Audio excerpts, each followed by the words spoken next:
Apartheid still exists in South Africa today. Could you ever think in your life that you would fall in love with a black woman? Never. Now your friends are laughing and they're running away. Do you believe in a mix of white and black people living next to each other? No, I don't believe in it. I don't believe in it.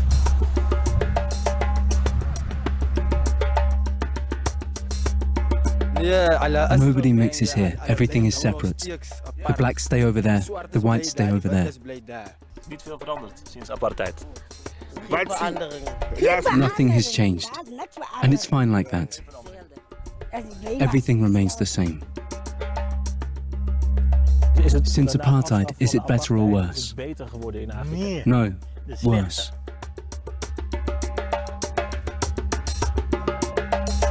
South Africa isn't the country that it once was. When we talk about Orania, we think about the real South Africa, and we see a huge loss. The downfall of white order.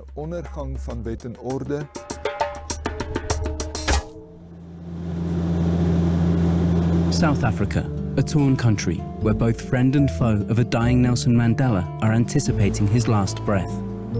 What will be the legacy of the leader who abolished apartheid? And what is the future of his country?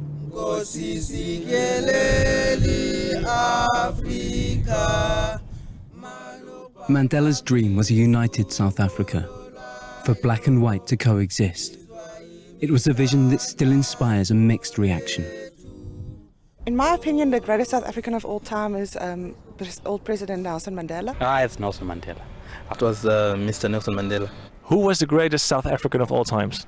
Well, I would think it's Nelson Mandela and Henrik Verwoerd. Yeah, Nelson Mandela, yeah. On the history, I would say Henrik Verwoerd.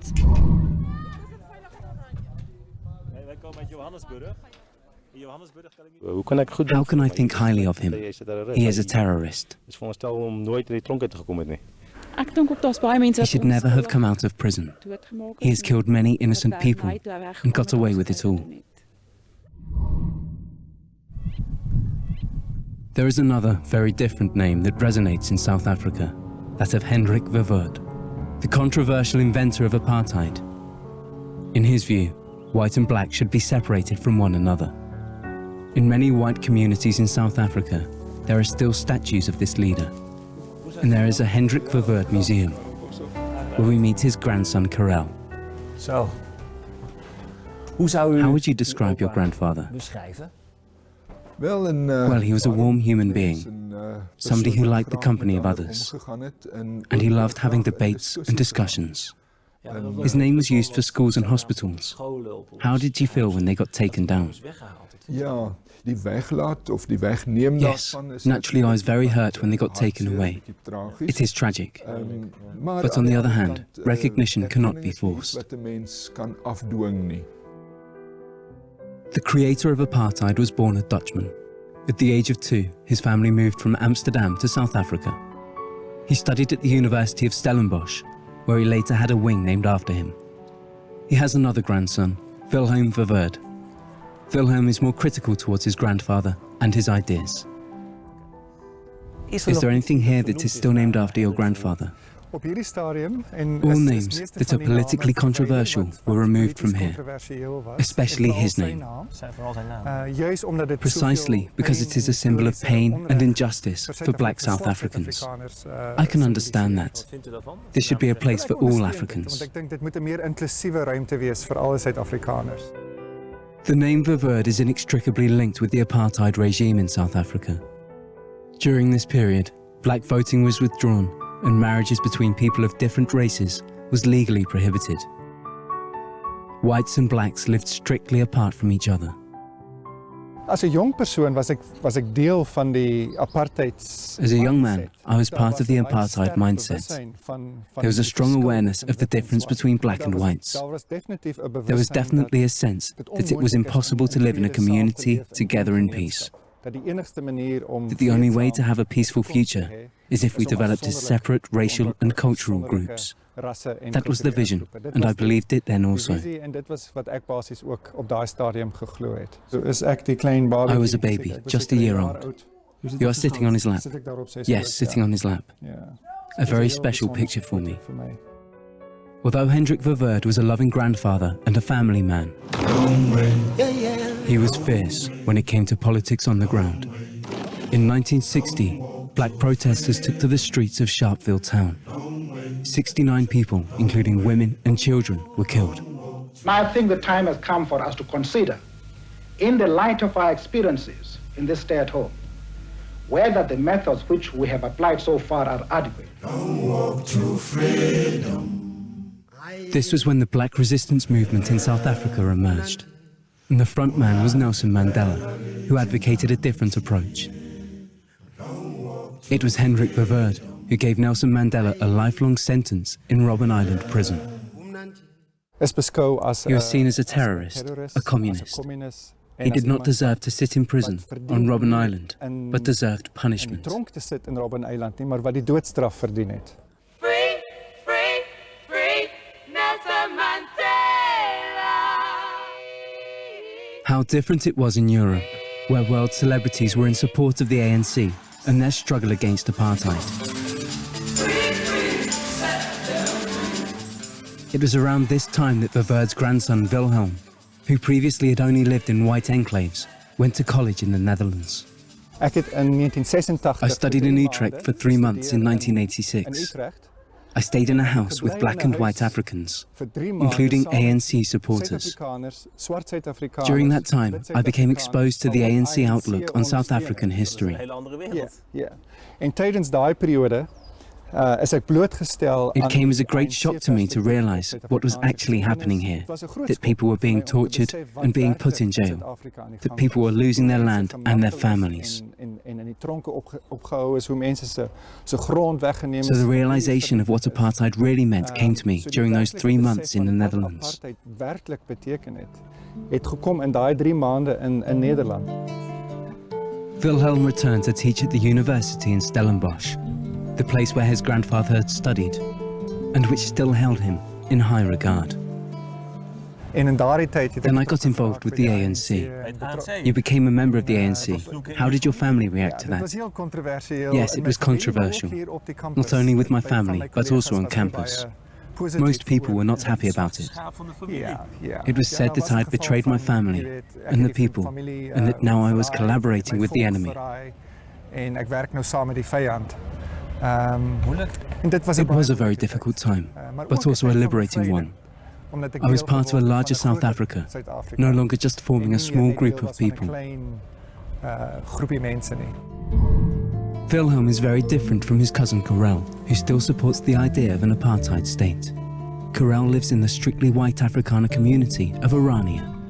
In the 22 years that we have lived here, we have never had the need to live with black people.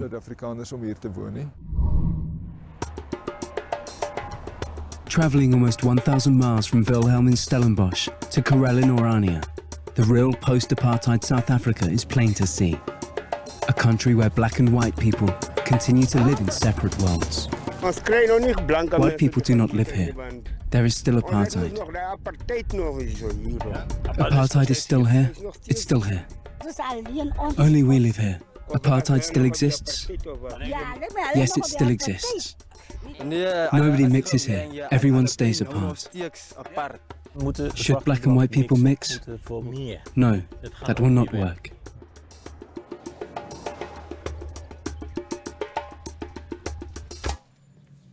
Orania is a community founded by White Afrikaners.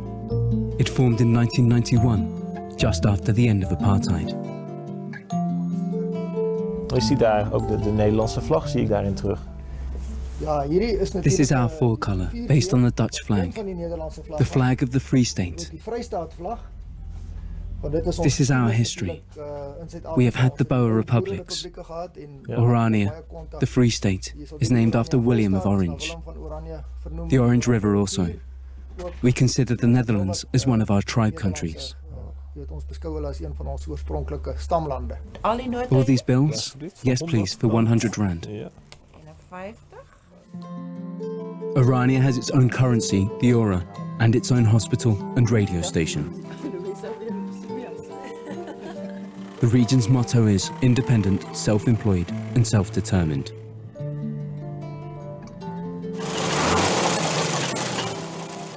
Orania is, by African standards, a modern farming community. The Orange River ensures sufficient water is available. The leader of the community is Henrik Verwoerd's grandson, Karel. South Africa is no longer the country that it once was. When we talk about Orania, we think about the true South Africa and we see a huge loss, the demise of law and order, the collapse of the economic discipline, a decline in work ethic and political morality, and an increase in corruption, theft and violent crimes. And you don't have that here. No, we don't. Beyond the closed gates of Orania, South Africa is struggling with huge corruption scandals. And every year, there are over 20,000 murders. We no longer understand this country. It's very unsafe. Children are attacked on the street, people are killed, and the police do nothing. In particular, it is White Afrikaners who are killed. Amelia and Tom van Toda have come to Orania with their children Rhino and Christian. They are looking for a piece of land, safety and stability. They want to build a new future for their children here.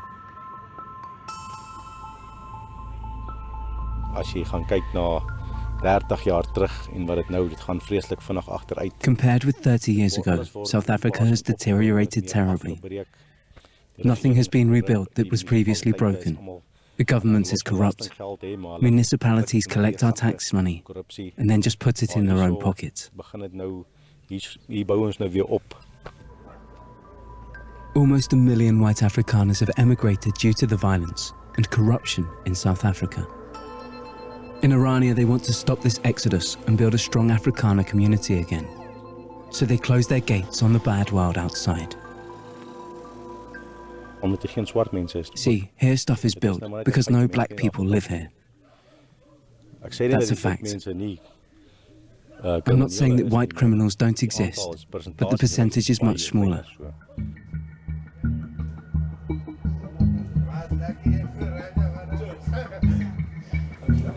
Why are there no black people living here? Yeah, like I said, it's private property.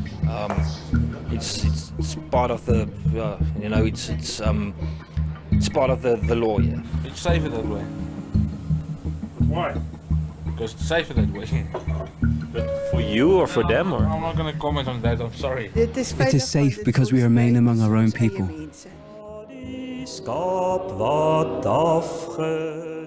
The Dutch Reformed Church in Orania is a legacy of Orania's colonial ancestors. Church of Jesus Christ, grace and peace be with you.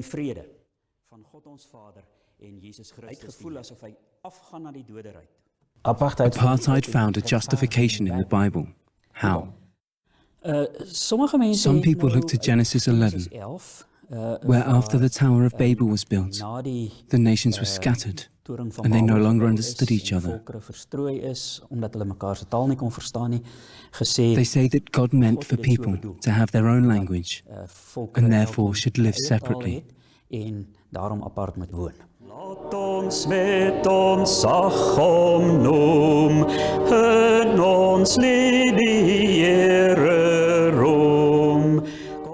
Should the Dutch Reformed Church have distanced itself earlier from apartheid? Yes, much earlier. Because in the 50s and 60s, there are already voices in the church saying, this view does not fit with the Bible. But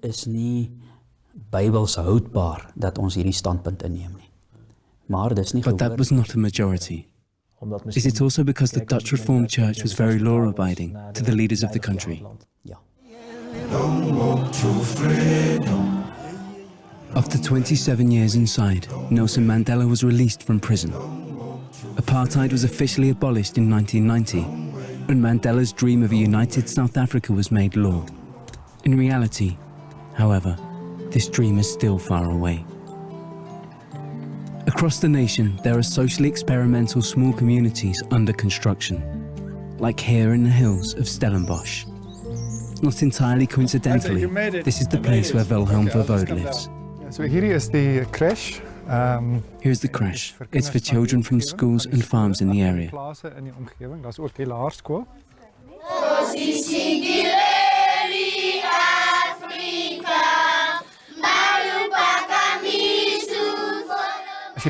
When people talk about South Africa as a multicultural community, with people living within together, here is where people are actually doing that. Black, white, Cape-coloured, working class, middle class. We do not stop it talking, we put it into practice. If I'm honest, it is very different here than in Orania. Yes. This is the former house of your grandmother. Yes, this is where she spent her last years. She lived in the other part, and the nurse lived in here. It's funny to see that there is such a surplus of Verwoerd paintings.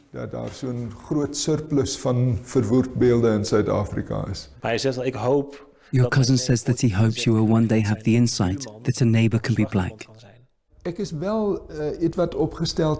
prevailing thought is that a multicultural way of life is a more advanced way of life than living within your own people. Puur blanke Afrikaner.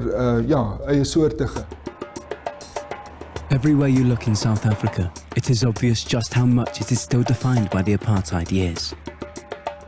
So the question remains, who has shaped contemporary South Africa the most? Henrik Verwoerd or Nelson Mandela? The two figures, Mandela and Verwoerd, are fairly balanced. But Verwoerd still puts more weight on the scale in terms of influence and impact. A greater African.